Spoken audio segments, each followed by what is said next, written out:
গণেরা আল্লাহ নবীকে দেখানো হবে। আল্লাহ নবীকে যদি দুনিয়ার জমিনেতে যদি আল্লাহ নবীর সুন্নাত গুলো যদি না মানি, আল্লাহ রাসূলের সুন্নাত গুলো যদি না ইত্তেবা করি, আল্লাহ রাসূলের সুন্নাত গুলো যদি না ভালোবাসি, আমরা কিন্তু কবরে আল্লাহ নবীকে দেখানোর পরেও আমরা চিনতে পারবো না।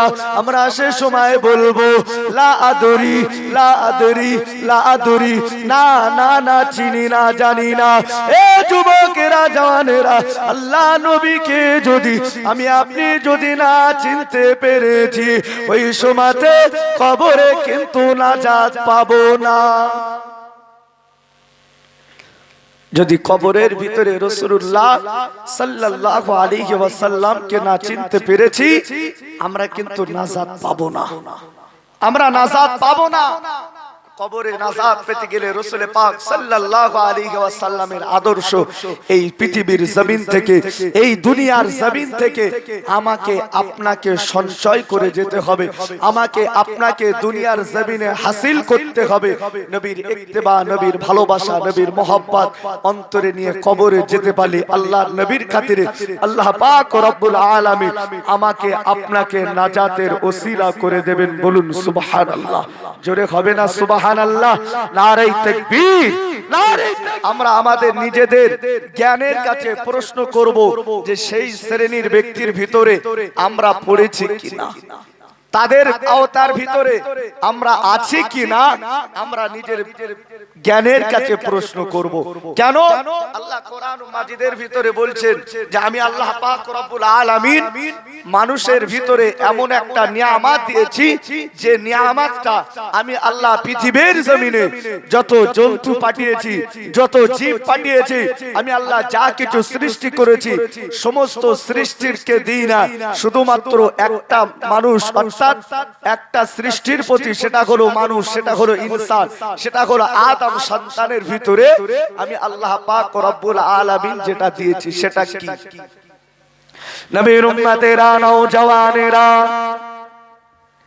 এ সমসপুরের যুবকেরা ওয়া মা মুরব্বিয়ানেরা, আল্লাহ কোরআন মাজিদের ভিতরে বললেন ওয়ালাকাদ জারানা লি জাহান্নামা কাসীরাম মিনাল জিন্নি ওয়াল ইনস লাহুম কুলুবুন লা ইয়াফকাহুনা বিহা ওয়া লাহুম আ'য়ুনুন লা ইউবসিরুনা বিহা ওয়া লাহুম আযানুন লা ইয়াসমাউনা বিহা উলাইকা কাল আনআমি বাল হুম আদাল উলাইকা হুমুল গাফিলুন।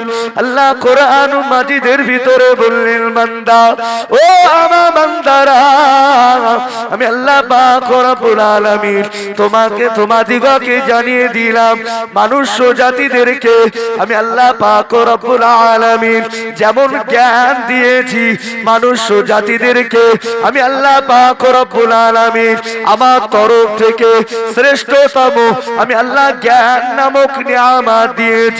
শুধু জ্ঞান নয়, আল্লাহ বললেন বান্দা শুনে রেখে দাও, আমি আল্লাহ পাক রব্বুল আলামিন আমি আল্লাহ মানুষের চোখ দিয়েছি, মানুষের কান দিয়েছি, যারা কিনা চোখ দিয়ে দেখবে, দেখার পরেও যারা না দেখার ভান করে চলে যায়। আল্লাহ কোরআন মাজিদের ভিতরে বললেন আমি আল্লাহ যাদেরকে কান দিয়েছি, যারা কিনা শোনার পরেও না শোনার ভান করে চলে যায়।